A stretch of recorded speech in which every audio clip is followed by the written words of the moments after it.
Joe, you have Morocco going to the World Cup quarterfinals. Bro, you're just wasting your money.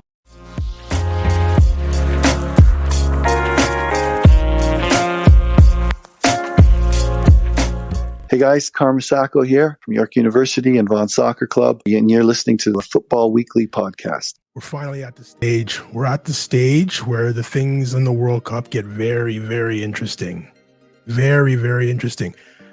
Joe was supposed to be with us tonight. Well, supposed to be with us every night. He's stuck in a coach's meeting, so I decided we'll start it. I'll start it. And maybe we'll have him call in. He can explain what magical thing he saw to put Morocco into the quarterfinals of this World Cup. FIFA came this close to getting their dream quarterfinal, with every team being European except for Brazil and Argentina. This close to getting it. Because all the games are refereed like they only wanted European and Brazil and Argentina to make it to the quarterfinals, the semis, and the finals. But we won't get into that. That's a different topic for a different day. We all know what FIFA's about. It's about the dollar bills, yo. So, I mean, I guess Ghana versus Morocco wouldn't sell enough tickets for them. So, got to find a way to get them out. But I mean, you might call it sour grapes. You can call it what you want. You see how the games are ref differently? I do. Maybe you don't. I do. But anyways, we'll move on to the teams that are actually in the quarterfinals.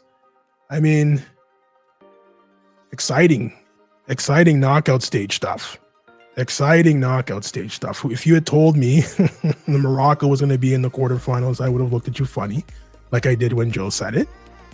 Very funny, but it looks like it's coming true. So it's Thursday night. Tomorrow we have the first games of the knockout stage. I see Croatia and Brazil. Well, actually, you know what? I'm going to tell you what games are coming up. Actually, so tomorrow we have Croatia and Brazil.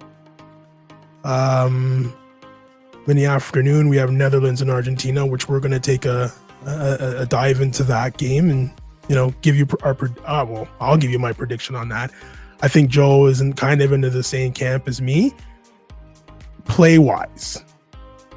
But you have to understand that playing football and playing FIFA football, it's a different thing.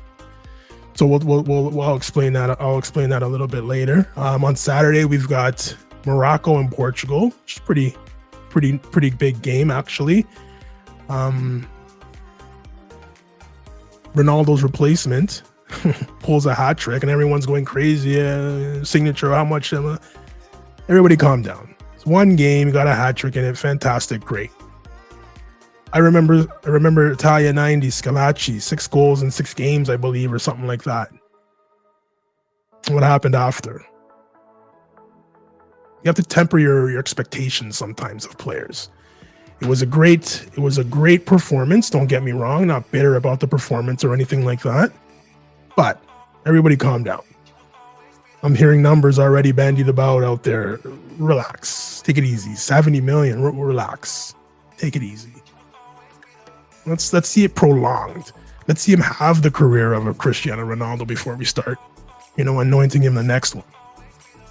Again, great performance against a very weak Switzerland defense. I don't know what happened to them. They were playing so well during the World Cup, and then they just got split open by Portugal. I don't know if it's fatigue or if the game plan was all wrong. I have no idea, but I mean, that's not the Switzerland we saw throughout. That's not the Switzerland or the Swiss defense we saw through the whole World Cup. So we'll talk about that game as well. And then the game for me and the Futbol Weekly podcast, the game of games. We've been crying not crying. I shouldn't say crying. I'm not crying. But I've been telling a certain somebody that's used to be involved heavily in the show, still involved in the show, not as much on air and on your video screen, but he's very active in the chats. Very, very, very active in the chats. When I say active in the chats. And the comments that everybody else would make to him, wait till they play somebody decent. I'm talking about the English national team. Average squad, if you ask me. As far as national teams go, average. Average players, average, below average coach, average. After they beat Iran 6-2, like I said in the previous podcast, polishing up the World Cup trophy, the parade route was set. They were all on the bus with the open top bus with the trophy outside, hanging it up. They already won the World Cup. Then they ran into a pesky United States and drew. And then they put the bus back into the garage. And then they beat the powerhouse that is Wales. And guess what came back out? The bus is back. Oh, we're good. Yeah, we're good. And then they strolled through their quarter. I don't even remember who they played in the quarterfinals. They saw Senegal. They not in the quarterfinals, in the knockout. They strolled past Senegal without two of their best players. Okay, no problem. It's kind of like the Raptors when they're sailing past Golden State with Steph Curry in the bench. You know what? That's a pretty good comparison. Raptor fans and English national team soccer fans. It's a pretty good comparison. But anyways, now we're going to see what this squad is made of. I was told that Maguire is a great footballer. Harry Maguire at the back is a great footballer. He's just easy to target. Whenever he makes a mistake, he's an easy target. Okay. I've heard Kyle Walker, he's gonna put Mbappe in his pocket. He's just as fast. Okay. John Stones is he's playing probably the best football he's ever played in his life. And okay. I don't say anything. Okay. Because when Saturday at 2:00 rolls around, I'm hoping for a 6-7-0. Like easily a 6-7-0. Please. If there's football gods out there, please. 8, 9, 10. Put 10 by them, please. But you're still going to hear, the referee. Anyways, we'll dive into all of that as we get to it. But not going to make this too long. 30 minutes, 40 minutes, all my opinion. Joe's not here to rein me in. So, all my opinion. So we'll start with Croatia-Brazil. I don't see any reason to talk about this game. Croatia will put up a fight, but Brazil is just too good. And I saw Croatia, how they played against Canada and how they played against the other teams in the group. I mean, just a normal Croatian performance, but you have to be extraordinary if you're going to play a team like Brazil. That Brazilian team. They're out there having fun, and that's the scary part. Not saying that they're out there joking around, but they're making it seem like it's too easy. I've never seen a team go and celebrate with their coach and have the coach do a dance with them. Never seen that. It would probably rile me up a little more as an opponent. But then they stick another 3 past you. So what are you going to do? So I have Brazil coming out of this game. We're not going to talk too much about that. I think Brazil wins the World Cup. Even though I said Portugal, Argentina final because that's what FIFA wants, Ronaldo and Messi. I wouldn't be surprised if I saw that because we all know FIFA and how it's rigged. But if it comes down to playing, I think Brazil should win this World Cup. Shouldn't be any surprises there. Second game of the day. It's a big one. Argentina, Netherlands. And everyone's, you have Messi on your team. You're automatically one of the favorites to win the game. But Joe was telling me this afternoon, wouldn't be surprised if Netherlands came out and beat them. I wouldn't be surprised either. Again, the only reason why I would say Argentina is going to win is because Portugal-Argentina final would cash in the most ducats for FIFA, and it's must-see TV. It's LeBron versus Jordan one-on-one. Who's not going to watch this? Everyone will watch it. People that don't even follow football will watch this. Cody Gakpo,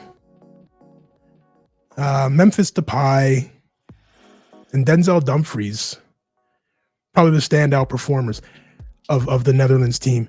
Yeah, I know usually you'd say, oh, well, what about Van Dijk? Van Dijk, for me, after the knee injury, it hasn't been the same guy. I don't know if it didn't heal properly. Maybe he came back too fast. Maybe he doesn't want a repeat of the injury. Who knows? So maybe he's not playing to his peak. Maybe the legs are done playing in the Premier League. There was that one season where I think he played almost every single game because Liverpool only had 11 players that could play, and they had to use all 11 of them every single game to win what they won. And that's when our buddy, our Liverpool supporter, was on our show, and I would tell him that you're 2 injuries away from finishing in 10th place. And they didn't get those injuries, and they ended up winning the league that year. But those miles that he's put on his legs are starting to show now. He's getting older, and the miles are starting to show. The attackers are getting younger, trickier, and all the attackers are getting the benefit of the doubt now. Ronaldo, Portugal-Ghana game. Attackers are getting the benefit of the doubt. Offside, no problem. I'm not going to take it to VAR. No issues there. Ronaldo PK against Ghana. VAR's not going to review that. It's okay. Okay. Anyway, so I'm getting back to my FIFA conspiracy. I was talking about this conspiracy to somebody else in a group chat, and he played the X-Files theme. So, whatever. If you think I'm wrong, I'm not. Believe me. There are certain teams that FIFA wants to see succeed, and there's some that they don't care if you're there. They invite you to the dance to show that, hey, we love everybody. We're all inclusive. Hey, you bring your baby. But when it comes down to, who you can dance with, yeah, the party's over for you. You got to go home. Can't use the washroom. Can't buy stuff at the bar. Can't buy drinks at the bar. Can't dance with the girls. And you can't stay here. You got to go. So, again, I'll probably have that show. Probably never, because we'll probably get canceled. But anyways, back to the football. So I can see the Netherlands with the attack that they have. The defense of Argentina doesn't look that strong to me. I mean, we're back to this. Give the ball to Messi. Let's see what he can do. I know Rodrigo De Paul is there, and Angel Di Maria is there, and I still can't believe Otamendi's on the team. But what the hell do I know, right? So as long as Netherlands can smother the space that Messi is using, try to get in there. I think if they can do that, so it's a tall order. I mean, he's one of the best in the world. Again, older now. Last World Cup, I mean, he's probably been chilling in his. He's probably been chilling in the domestic league in France. Maybe not playing every game that he could. Probably resting up for these games. But again, if you've got 4 or 5 guys around him, I mean, what are you expecting him to do? So somebody else is going to have to step up on this team. Lautaro Martinez, previously said an Angel Di Maria, an Angus McAllister, or whatever his name is, might have to step up and provide something that you're not expecting.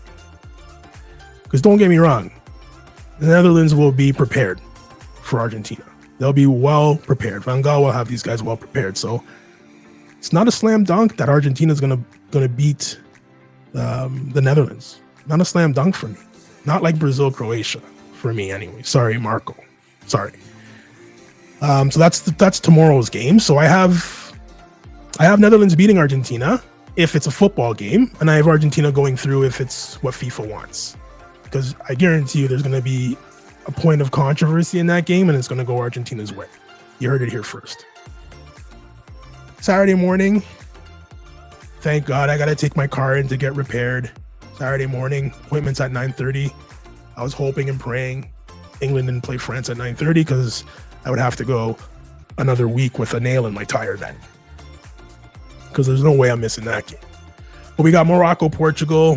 After what Portugal did to Switzerland 6-1, I wouldn't read too much into it. Morocco beating Spain. Oh yeah, and that too. Luis Enrique was fired today for the performance in the World Cup. We always, well, Joe and I actually always praise the style of play of Spain. Always praise it. It's beautiful. It's nice. It's full of movement, running. It's a bunch of young players. I don't agree with the firing. Like I just mentioned, a bunch of young players. It's their first. Some of them it's their first World Cup. They didn't do that poorly. I think maybe some of the selections were head scratchers a little bit. I don't think Morata is the guy up top, but some of the selections could have been were head scratchers. Subbing off a sub who was actually last game, Nico Williams, Inaki Williams' brother, who was actually getting down the wing and getting after it. Now, I don't know if there was an injury or something. I don't know. But if it was a tactical decision, I don't understand it. He was actually getting joy down the wings. He was causing problems, his speed. I mean, I don't know why you would take him out, but that's why they get paid the big bucks. Like I said, maybe there was an injury or something. He wasn't feeling comfortable. He had to come off. I don't know. But if it's a tactical reason, it doesn't make sense. Jose Mourinho once said, "You can have the possession. I'll take the 3 points." It still rings true today. Listen. The football looks beautiful. It looks amazing. Right back passes it to the right center back. The right center back passes it to the left center back. The left center back passes it to the left back. The left back passes it back to the left center back. The left center back passes it to the right center back. The right center back passes it to the right back. The right back passes it. It looks great. 3 million passes in the game. Oh, fantastic. You've gone 5 yards. And I know the way teams set up, and I know Morocco is set up this way. We have guys that come out. We have guys that are in our chats that say negative football. These guys are garbage. Negative football. You have to look at the personnel on the field. Can Morocco go toe-to-toe, player for player, with a team like Spain? No. You're trying to avoid having space in behind you because the players that they have in attack are super skilled. I never fault anybody. I never fault any team for setting up to put themselves in a good position to win. Now, if you're a powerhouse team like Brazil, you're going toe-to-toe with a team like Morocco, are you going to come out and try to play one-on-one with go 1-for-1 on every player on Brazil? You'd be foolish to do that because it'll end up 12-0. Sit back on a low bank and you defend. And maybe you get a counter, maybe you get a counter, maybe you get a corner, something happens, maybe. Let's take this thing to penalty shots. Take our chances there. Let's just not get embarrassed on the world stage. I have no problem with teams doing that. Some people call it negative soccer. You do what you got to do to win. It's not negative to me. Jurgen Klopp came out and said teams are playing negative, sitting back, and of course they're sitting back. Because if they don't sit back, you'll rip them to shreds. Who wants to get ripped to shreds? Nobody. So I don't understand why coaches even come out and say negative. Well, only one did. To Pep Guardiola's credit, and this is probably the only time you'll hear me give credit to Pep Guardiola, one interview he came out and said, "Hey, listen, teams do what they have to do. If that's what they had to do to get a result, and they got the result, it's a good week of practice." So Morocco came out and sat in a low bank. They had a couple of chances actually to score. I think their striker that came on in the second half, and I mean, he had 2 chances to put them away and didn't take them. But I'm a big proponent of do what you got to do to win, or do what you have to do. And the tiki-taka looked fantastic from Spain, but there's no end product. There's no end product. passing. Don't get me wrong. I'm a guy that likes passing, but the passing has to have a purpose. It's got to open up something. Someone has to make a run somewhere. And they weren't doing any of that. It's just like passing for the sake of passing the ball. Japan exposed that as well, and maybe Morocco took a page out of their book and just said, there's no spark to this. Sure, they have 99% possession, but there's no spark. There's nothing happening. Now, Brazil has 99% possession. Game's 5-0 probably, because they bring you out, they draw you out, they play boom, boom, boom, and then they play it over the top or down the wings, and you get dusted. Spain wasn't doing that. It's a slow build up. There's no speed. The speed that you have is on the bench. It doesn't come on until 5 minutes left in extra time. It actually gets subbed off. He actually gets put on at halftime and gets subbed off. It's just strange. You're hoping Rodri and Busquets and these guys can. You have Rodri playing as one of your backs. I don't know, man. He's not the fastest guy. I mean, anyone one-on-one with Rodri is going to beat him. Even though that never really happened in the game because Laporte was there to clean up. But like I said, man, the selection was probably all wrong. I mean, Busquets, I get it. He's a Spanish legend, but I don't think he provides that much anymore. The game's evolved. He's still in it, of course. Don't get me wrong. Fantastic player, great player. But I think you should have someone who's a little bit more dynamic in that position. And it's not like a country like Iran where we don't have that guy. You should be able to find somebody within the Spanish Federation that could be the heir apparent to that. The strikers, Joe was telling me today that, the strikers were all wrong. You can take a Murata, that's fine. But you need an Ansu Fati to play. You need pace to get behind. Murata had chances. I think he scored a goal as well. He had chances as well. He was getting some chances, but you're getting a chance as a striker in a World Cup. You have to be clinical because you never know what could happen. And look what happened. So I see Morocco maybe not playing. Well, actually, I do see Morocco playing the exact same way they played against against Spain. It's very tiring because you're just chasing the ball and you're against Spain, not really because no one was really running, but Portugal, they're going to make those runs. If Cristiano Ronaldo plays, who knows? He's going to be busy up there. The kid who scored the three goals the other night is going to be busy. Fernandez is looking for that through ball pass. If Rafa Leao ever gets to start, he's a danger. I mean, there's Bernardo Silva is out there. There's lots of danger men out there. I think Portugal is actually gonna take a page out of the book of Spain of how not to play against these guys, and I think they're gonna come out firing. And as much as I want to see an African team go as far as they can to disrupt FIFA's plans, I don't think Morocco has enough to beat Portugal. So I have Brazil, Netherlands, Portugal coming into those games. And finally, we'll talk about the game of the weekend for me. And I mean popcorn, beers, wings, pizza, whatever you want, bring it over. We're here. That's probably going to be the only game, that in Ghana and Canada games, actually, that I'm going to be there. Game starts at 2. I'll be watching from 1. I want to hear it all. The group chat's going to be lively, we'll say.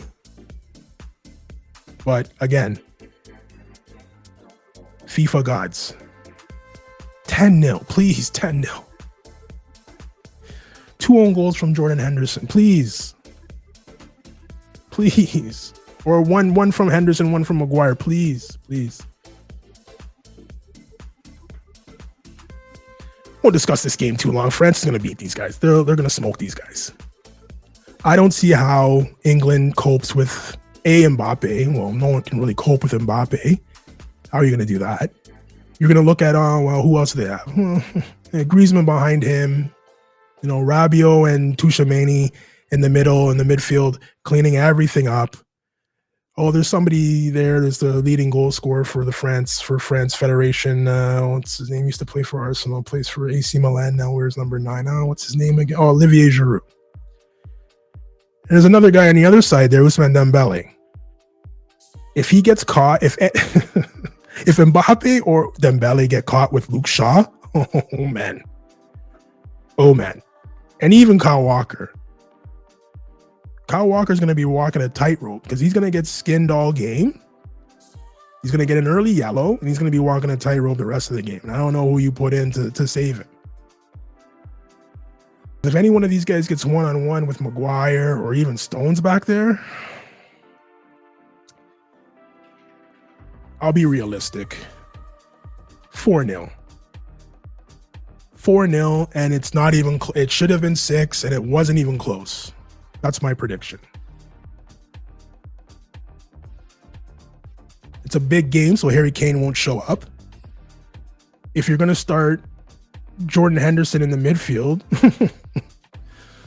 okay, with who Mason Mount, these are the guys that were supposed to be average players that we're supposed to be afraid of. Average footballers. We need to get away from the English media and how they perceive these players and start watching the games and thinking for ourselves and watching the games and seeing what these players do. There was a game that was being played by England where I didn't even know Mason Mount was on the field. So he came off at halftime. He was walking off the field. I said, he was playing? Wow. Harry Kane scored his first goal of the World Cup last game, so I guess Harry's back. Okay. And like I said, it's a big game, so he won't score. Or maybe if they get it, they might get a PK. He'll take that, and Harry's back, I guess. I don't know. The only thing I really like about, enough with the England-France game. I hate England. France wins that. So I got Brazil, Netherlands, Portugal, and France. So that would mean France. I believe that would mean France, Argentina, and then Brazil, Portugal. I believe would be the next would be the semifinals. Which, I mean, another day of popcorn, right? So hopefully we see that. Hansi Flick, German coach, survives. Luis Enrique gets fired. Herdman still has a job, which he should. They're looking at Berhalter to see whether he should get tossed in the bin. But I mean, all these teams firing coaches. It's like, what did you expect your team to do? What were you expecting from Canada and the USA? Maybe not so much. Maybe I can't put Germany and Spain into that category because they've won the World Cup before. Their teams might not have been as good as those teams that won the World Cup, but they're royalty. They've won the World Cup before. But what are you expecting USA or Canada to do? Is it enough to make it out of the group? Is it enough to win a game? Why are we looking at a team that hasn't been in the World Cup for 36 years, going back with a youngish team, some guys that have been playing in Europe and some guys that haven't been playing in Europe. They've been playing in MLS and taking them to play against guys that are like, you playing Belgium, you're looking at Belgium on paper and you're saying, how are we going to beat these guys? Last week, Kevin De Bruyne was playing against, he's in practice with Haaland. He was playing against Thiago on Liverpool. Like, and making those guys look stupid. I mean, it's like you have to have the confidence, but at the same time, you have to be realistic. These guys are really, really, really good, and they have the experience, something that we don't have. So I don't know what people were expecting from Canada. They want Herdman fired. He doesn't know what he's doing, and I don't know if it's based off the comments that he made that people didn't like.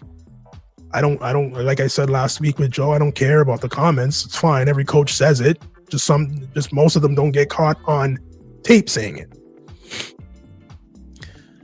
So I don't know why you would want to see Herdman fired. He had this country on fire during qualifying. I have never seen this country like this, the city like this. A Canadian men's soccer game Wednesday night, 8 o'clock, was the hottest ticket in Ontario. And I remember we went to the game against when Alphonso Davies scored that crazy goal. I think it was Costa Rica or Honduras. I can't remember which one. And it was 60th minute. People were still coming in. We were sitting in our section and people were just, we couldn't see the game because people just kept coming. And we look back and there has to be like 4 million seats back there. Like, where is everybody coming from? And why? Like, we look across the field to the other side and nobody's coming up the stairs. Everyone's coming on this side. Like, there can't be that many seats up there. Hottest ticket in Ontario that night. And maybe even hotter was the one where when they clinched it against Jamaica. So why people want Herdman fired, I have no idea. I'll roll with him with the next World Cup if he wants. If he wants to be here, I'll roll with him. Why not? Why not? So that was my short and sweet, or Football Weekly short and sweet preview of the quarterfinals. Can't wait for tomorrow, 10 o'clock. Again, the games: Croatia, Brazil, 10 o'clock. Netherlands, Argentina at 2. Saturday, 9 o'clock, Portugal, Morocco. And the big one at 2 o'clock, France and England. Just wonder what, I'm just going through my head and trying to figure out what the excuse this time is going to be. There was excuses after the Euro. There's probably going to be lots of excuses again this time. But watch there be a shock and they beat France. And they beat France, then I'm going to have to take some time off.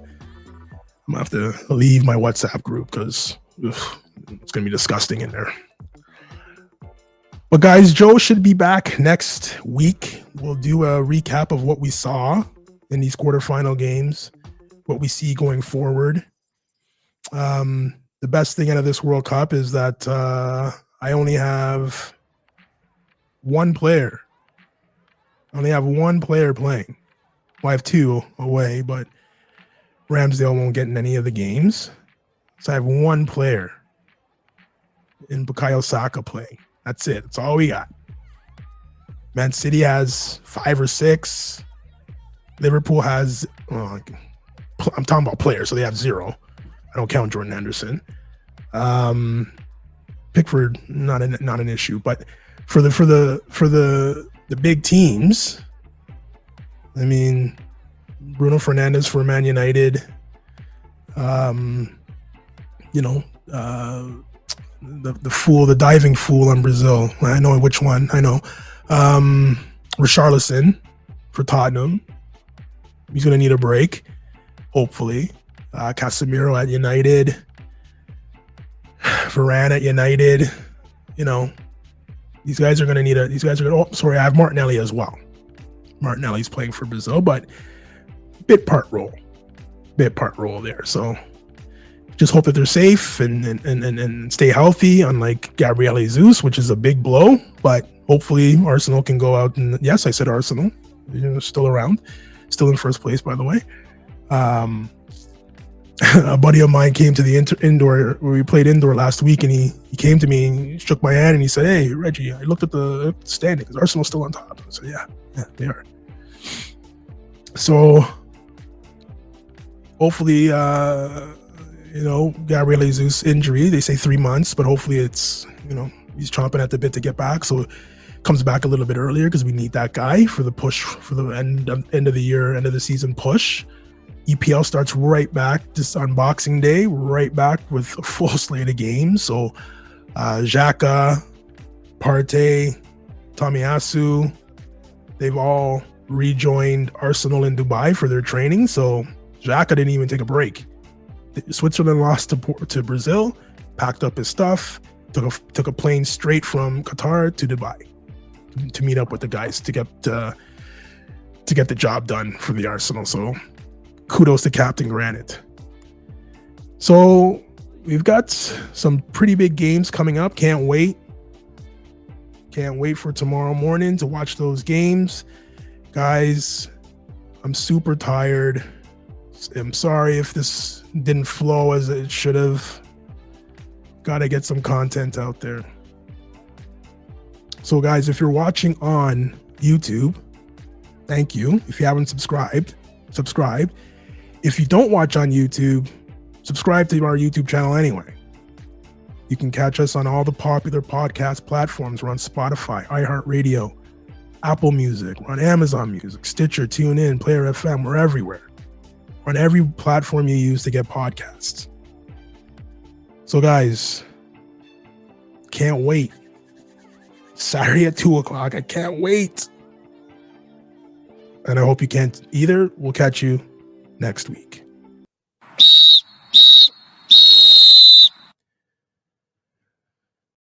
England sucks, man.